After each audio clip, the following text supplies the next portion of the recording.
Welcome to our webinar, How to Protect Your Business Value by John Keelick, CPA of AXA Advisors. My name is Ryan Kauth and I will be your host today. I direct the Wisconsin Small Business Development Center, or SBDC, at UW Green Bay.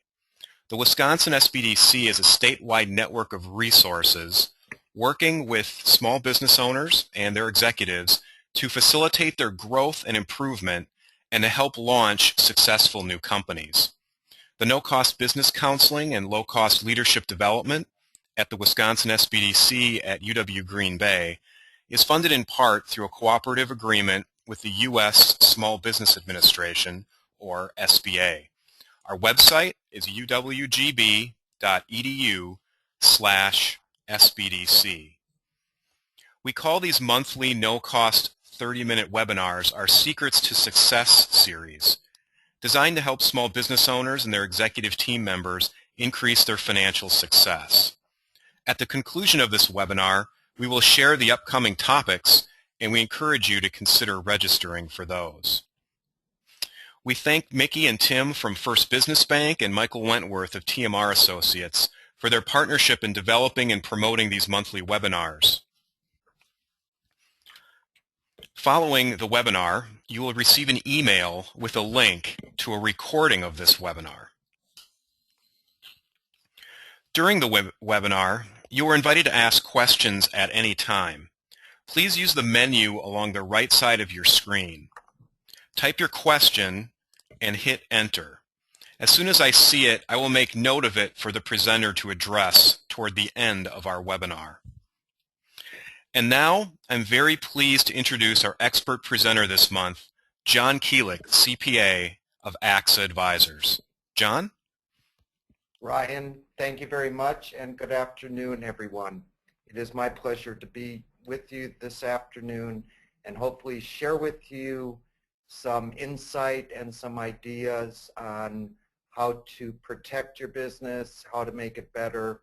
And before we got on the webinar today, Ryan and I had a few minutes of free time. Besides talking about the Packers' tough schedule, we did spend a moment talking about what's going on, and I had the opportunity to mention to Ryan some of the things that my colleague Leanne Foster and I are doing, and as we replayed them, we are currently talking to three businesses and business owners about many of the items that we will be discussing with you today.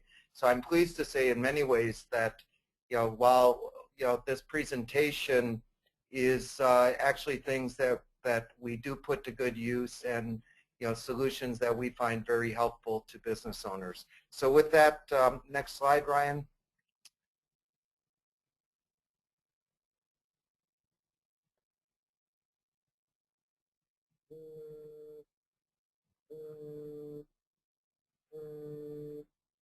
Next slide, Ryan. If you could just take a moment, please, and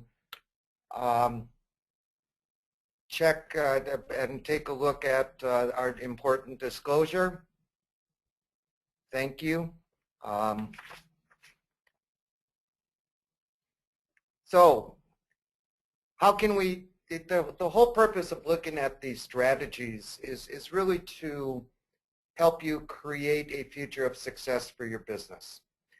There are four areas that we find critically important to focus on in creating that path to success.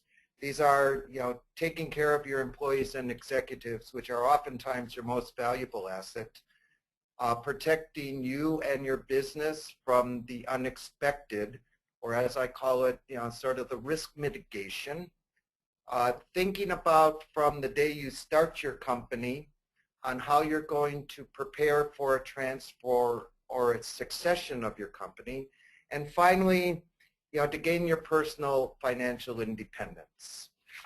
So let's look at a couple of these areas more closely. As you'll see on this next slide, what are some of the big concerns that are expressed by people? Even though this slide is a couple years old, I think it's safe to say that the concerns have not changed. in that people do worry about, how are they going to make it to retirement? Am I going to outlive my money, as we like to say? And with that concern, comes people that say, I'm going to have to work well beyond that magic age of 65. Also, a little known fact is that it is more likely for a person to sustain a long-term disability than it is for a person to sustain a premature death.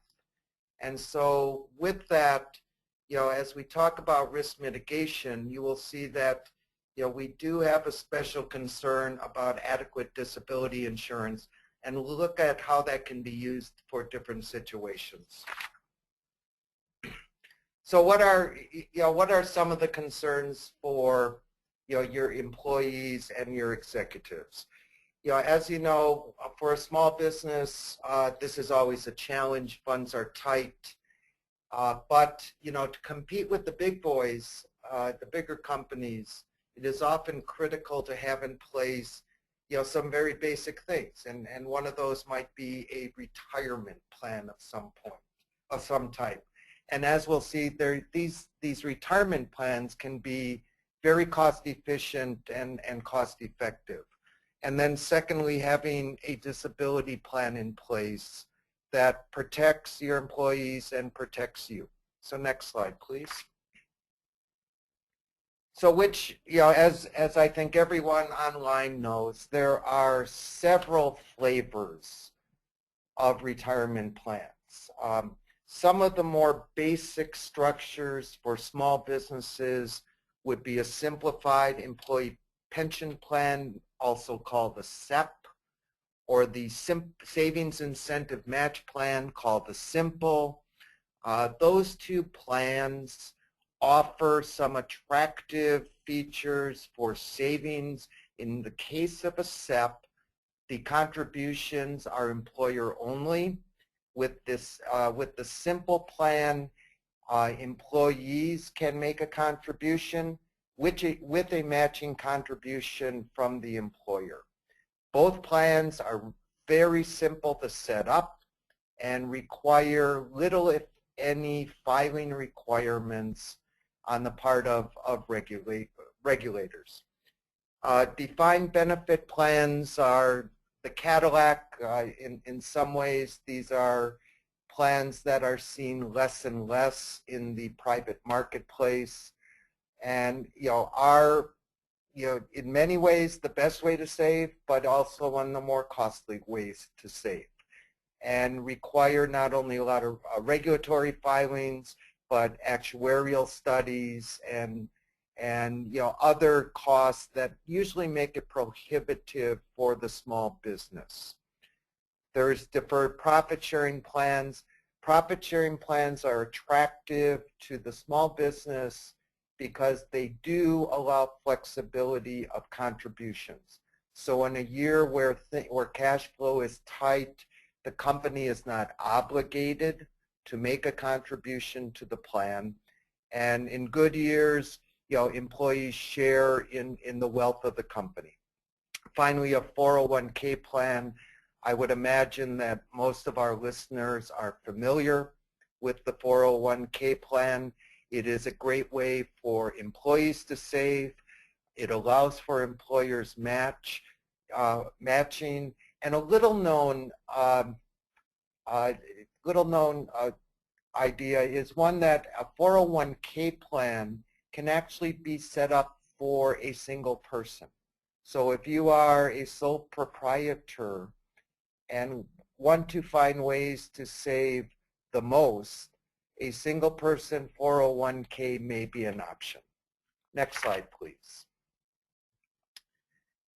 One of the other concerns, it's not only the concerns for your, all your employees, but as you move up the food chain and think about your executives or other key employees, it is, a good person, it is difficult to pay, the same amount that a larger competitor might pay.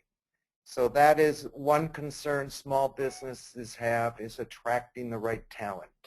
Secondly, I think as everyone knows, even though you're allowed to contribute to defined contribution type plans like a 401k or an IRA, you are generally limited in how much you can put away. And as your salary goes up, the percentage that you can put away relative to your salary is decreasing. So let's take a look at these real quick. So there are ways to put in place some executive benefit plans that can help the highly compensated employees.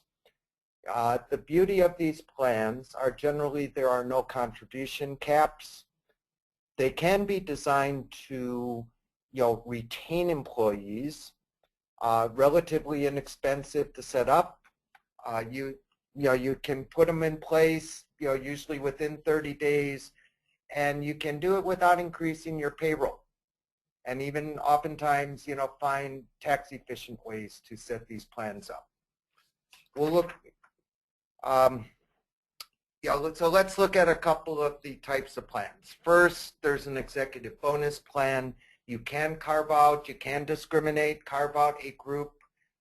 These plans can be funded with cash or via life insurance.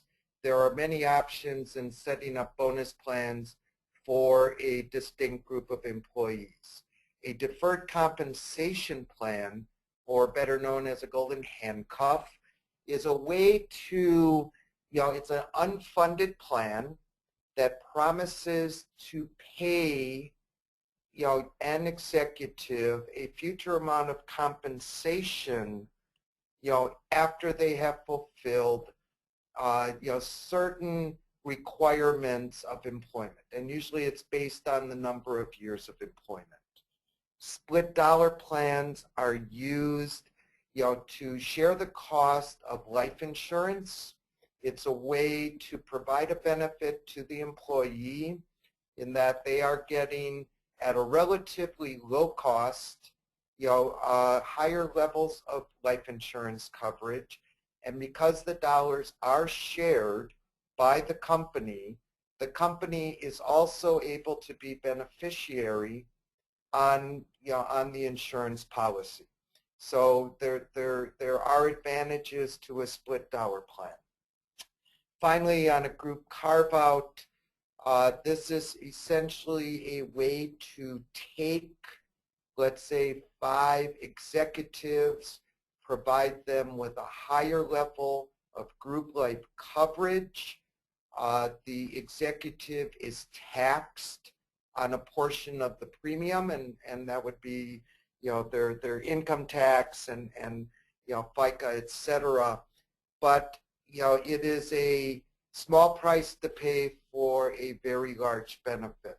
So these are 4 traditional types of options that businesses look at to subsidize the actual cash compensation.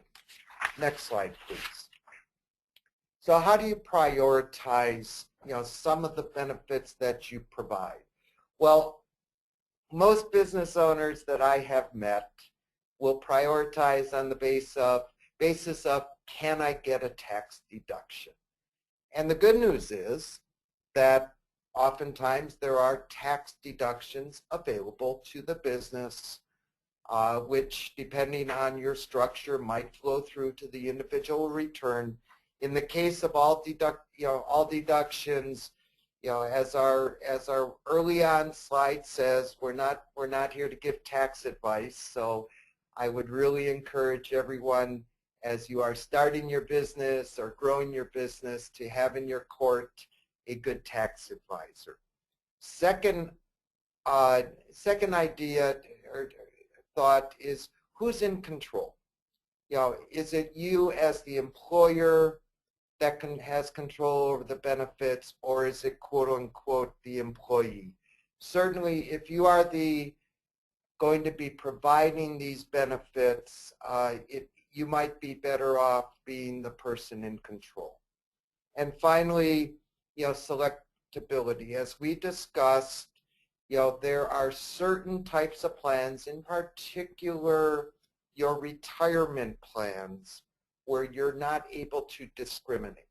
For example, if you put a 401k plan in place, or if you put a simple plan in place, you are obligated to cover all eligible employees. And that basically, if you look at the definition of eligibility, it says 21 years old, 1 year of service, and 1,000 hours a year. So you essentially cover everybody. With some of the executive plans that we talked about, because they are quote unquote non-qualified, you are able to carve out and discriminate. You could, if you have been in business for a number of years, you could set up a plan that would be for the benefit of, let's say, all people that have been with you for 10 years or more. So these are some of the items, though, to consider. Next slide. So let's look at some ideas on protecting your business. First off, for those of you that have a partner, another owner of the business, I will ask you to think about what it would be like if that person's significant other became your business partner. If something were to happen to the person you started the business with and they would pass or would be unable to fulfill their duties. Think about that situation. For some people, it gives them nightmares. Secondly, what would be the loss? What would happen to your top line, bottom line with the loss of a key employee?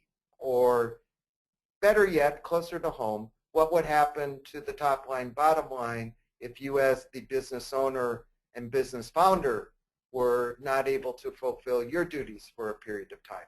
Let's look at how to take care of some of these things. Couple ideas on your protection strategy. When we assess risk, we look at not only a total loss of somebody's contribution, but also a partial loss.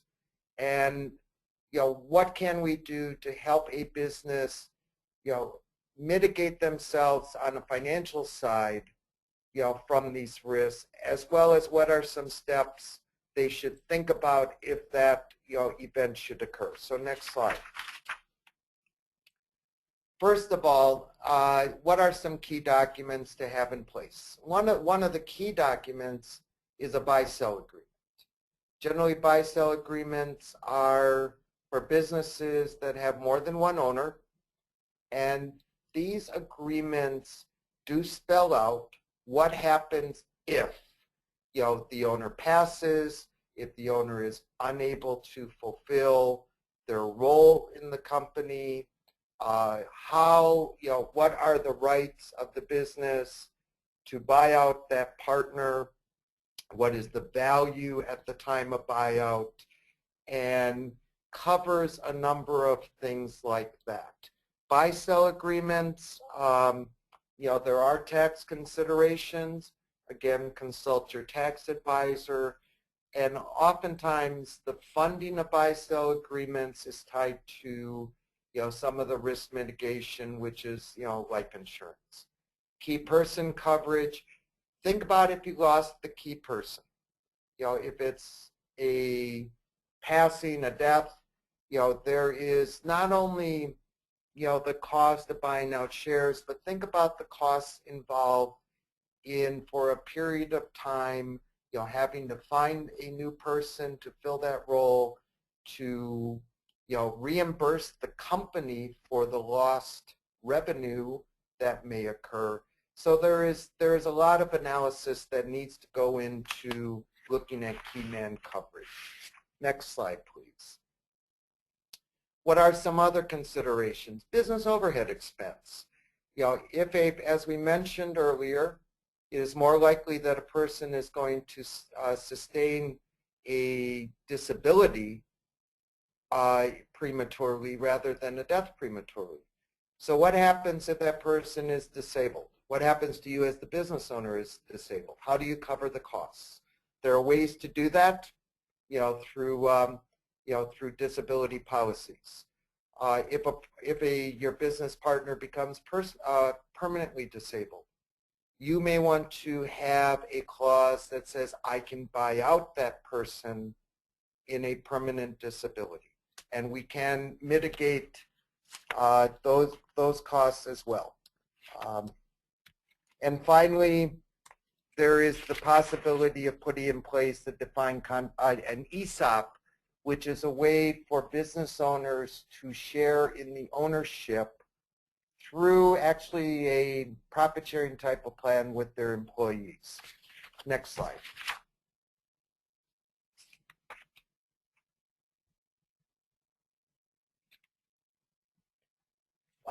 Third area of concern.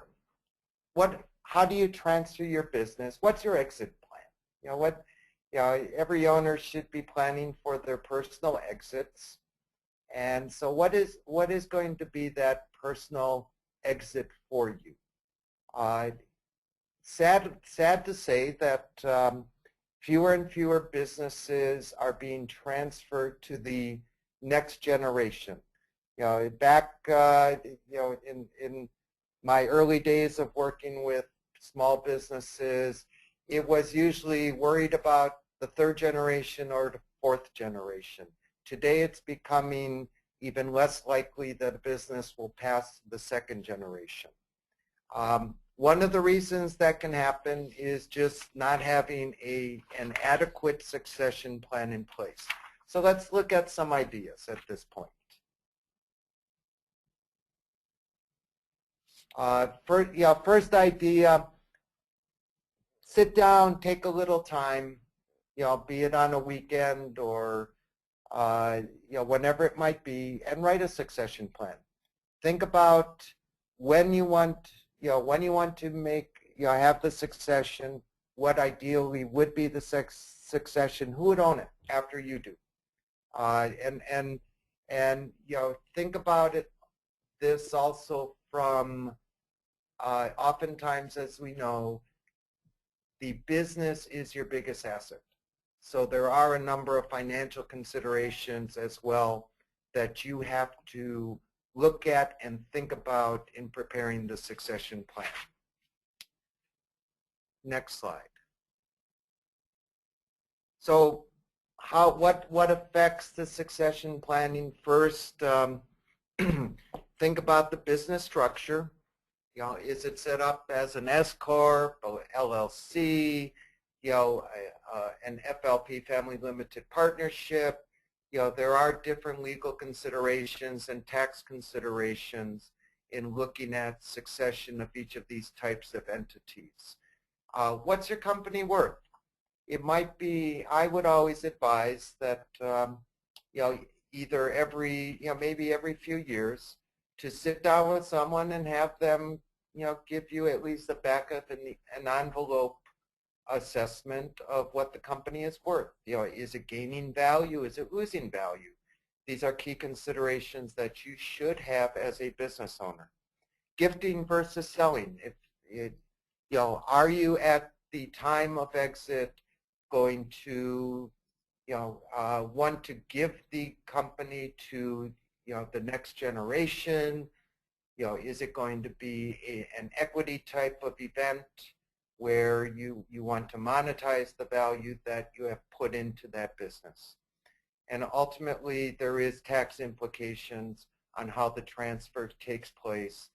And we always recommend to work with a good estate planner, work with a good tax planner to understand, what those ramifications are. And as we all know, things change every day in the tax world. So stay current on that one. Next slide.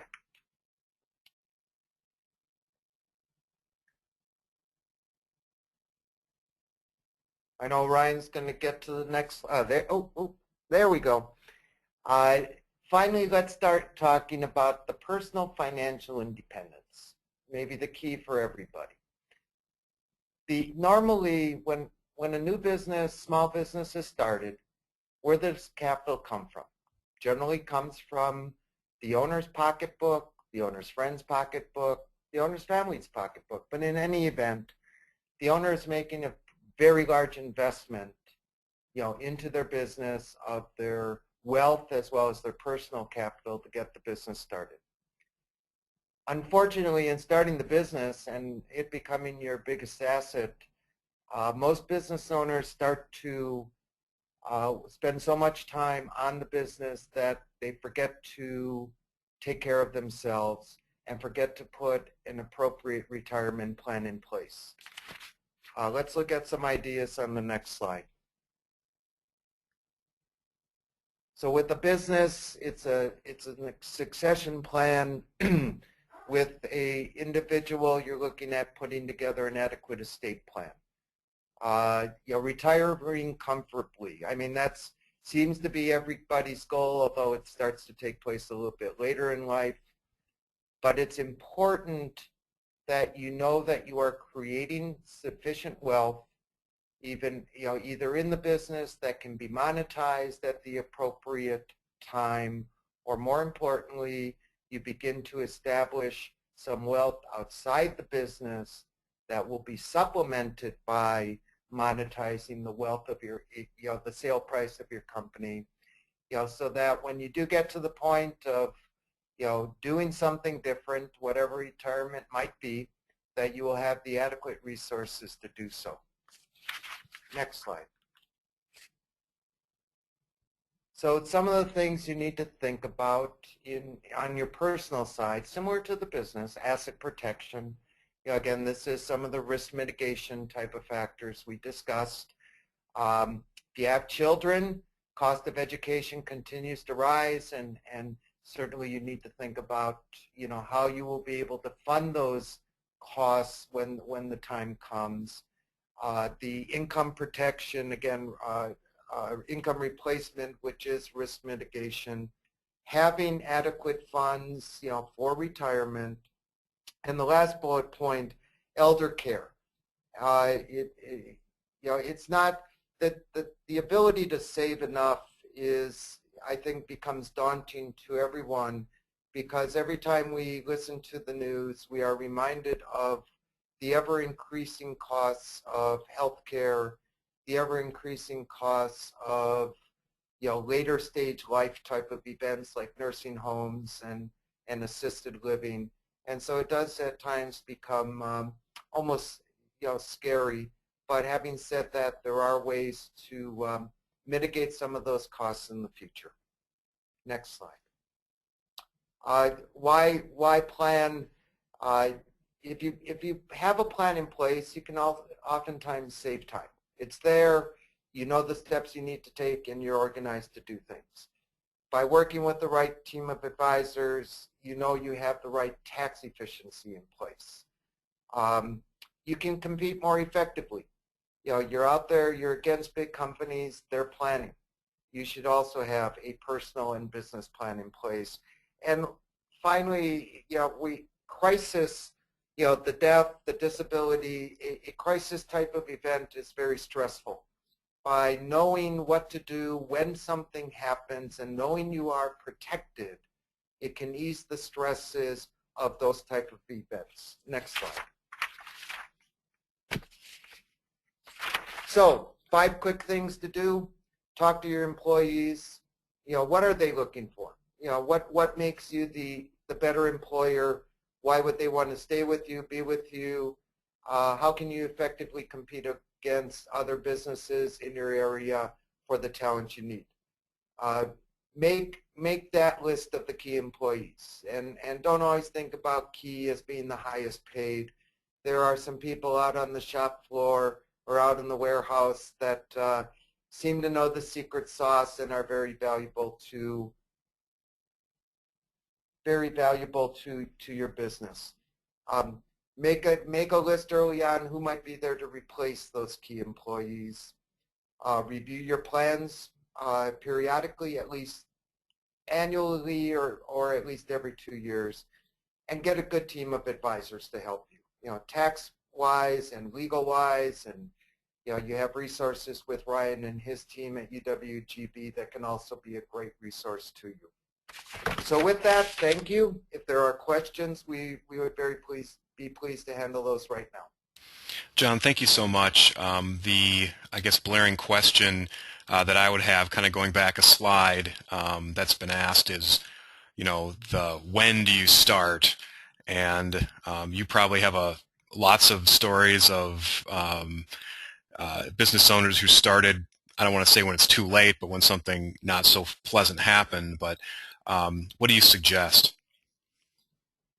Um, Ryan, I will answer that question two ways. You know, the ideal answer that I give business owners is you should start doing your planning for the exit and have all your other plans in place the day you start your business. But that is always not possible to do. Although risk mitigation type of issues, I think are very critical from day one, because it is income protection, is income replacement, both at the business level and the personal level. So those are always important to, have in place even before you start the company. In terms of the formal exit planning, yes, Ryan, Leanne and I have, been with business owners when it was too late, and it is very unfortunate. So we always suggest that at least 5 years before a business owner thinks they're going to be ready to exit, they should start working with the team to make sure everything is in place.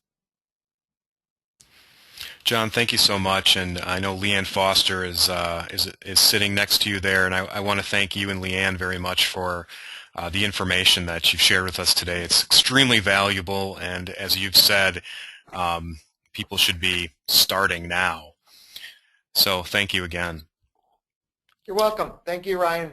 Everyone have a great day. So next month, our webinar will feature Tina Schulke of Change Management Communications Center, and Tina will talk on how to lead your business through change. In June, Tara Fletcher will talk on how to ask for and get what you want.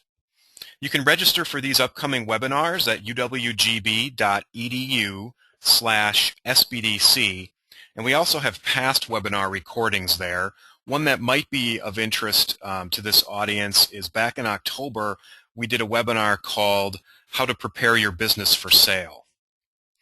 And you can register again for these webinars at our website.